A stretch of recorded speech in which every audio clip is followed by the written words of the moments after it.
1º de março, o tema do nosso devocional. Deus está muito ocupado para mim? Ó Jacó, como pode dizer que o Senhor não vê o que se passa? Ó Israel, como pode dizer que Deus não se importa com seus direitos? Você não ouviu? Não entendeu? O Senhor é o Deus eterno, o Criador de toda a terra. Isaías capítulo 40, versículos 27 e 28. É muito comum medirmos a Deus com a nossa régua humana ilimitada. Como nos encontramos constantemente muito atarefadas, temos o costume de achar que o Senhor também está ocupado demais para lidar com os nossos problemas. No entanto, quando estudamos a palavra, entendemos que o agir divino vai muito além do que o nosso entendimento é capaz de mensurar. Certa vez, quando minha filha mais velha estava com 7 meses, tínhamos um importante aniversário de família marcado e eu queria comprar uma roupa nova para que ela estivesse bem vestida no dia da festa, já que alguns familiares a veriam pela primeira vez. Porém, não tínhamos condições financeiras. No meio da tarde, uma amiga muito especial me chamou para ir até a sua casa.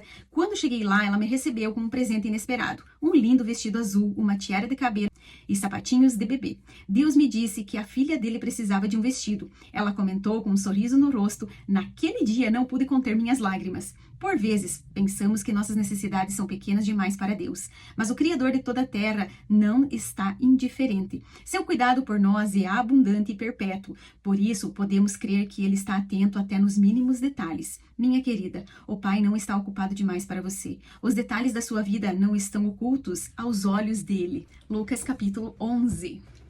Jesus estava orando em um certo lugar e quando terminou, um dos seus discípulos lhe pediu: Senhor, ensina-nos a orar como também João ensinou os discípulos dele.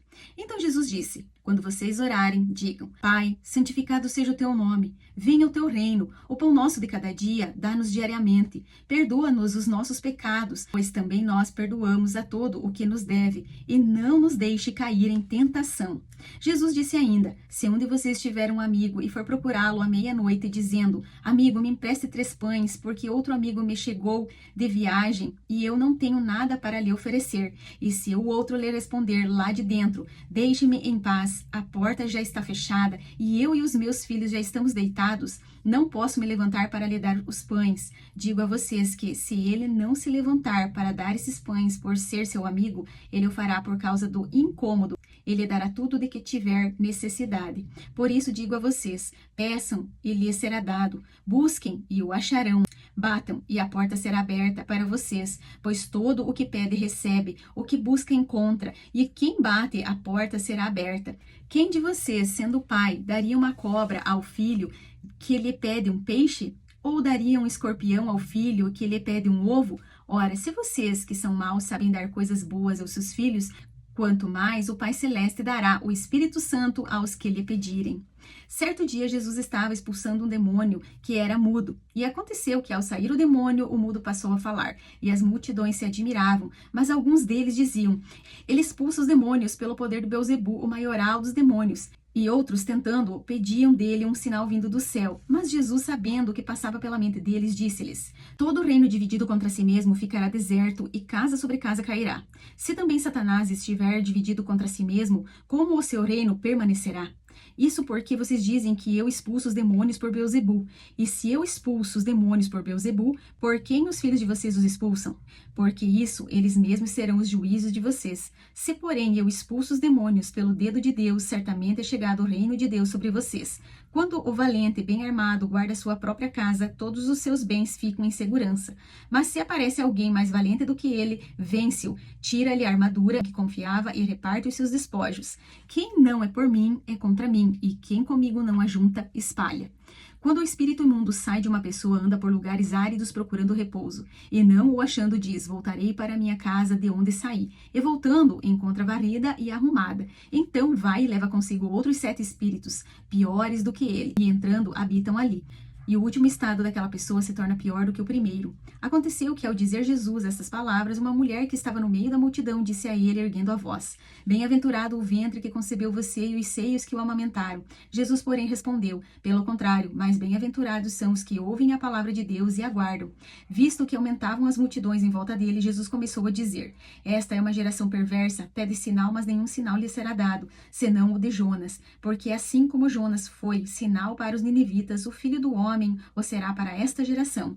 A rainha do sul se levantará no juízo com os homens desta geração e os condenará, porque veio dos confins da terra para ouvir a sabedoria de Salomão. E aqui está quem é maior do que Salomão. Ninivitas se levantarão no juízo com esta geração e condenarão, porque se arrependeram com a pregação de Jonas. E aqui está quem é maior do que Jonas. Ninguém, depois de acender uma lamparina, a coloca em lugar escondido, nem debaixo de um cesto, mas num lugar em que ilumina bem, a fim de que os que entrarem vejam a luz. Os olhos são a lâmpada do corpo. Se os seus olhos forem bons, todo o seu corpo será cheio de luz. Mas se forem maus, o seu coração ficará em trevas. Portanto, tenha cuidado para que a luz que está em você não sejam trevas, pois se todo o seu corpo for luminoso, sem ter qualquer parte em trevas, será todo resplandecente como a lamparina quando ilumina você em plena luz.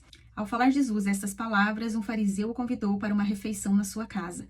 Entrando na casa, Jesus tomou lugar à mesa. O fariseu admirou-se ao ver que Jesus não tinha se lavado antes de comer. Então o Senhor lhe disse: Vocês, fariseus, limpam o exterior do corpo e do prato, mas o interior de vocês está cheio de roubo e de maldade. Seus tolos, quem fez o exterior não é o mesmo que fez o interior?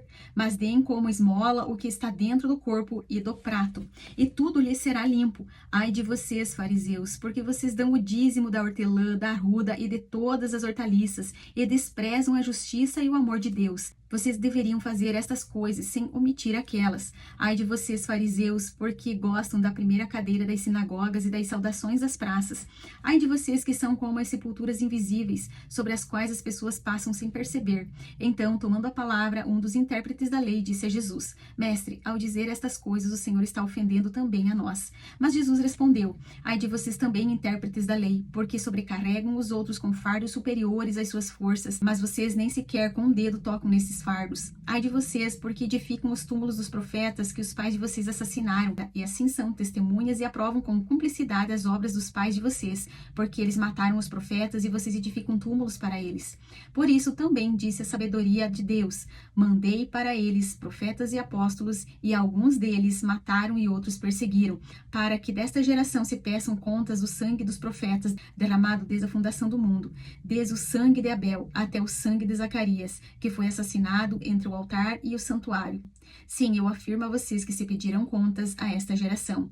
Ai de vocês, intérpretes da lei, porque vocês pegaram a chave do conhecimento. No entanto, vocês mesmos não entraram e impediram os que estavam entrando. Quando Jesus saiu dali, os escribas e fariseus começaram a contestá-lo com veemência, fazendo perguntas a respeito de muitos assuntos, com o objetivo de tirar daquilo que ele dizia um motivo para o acusar. Deus abençoe e até amanhã.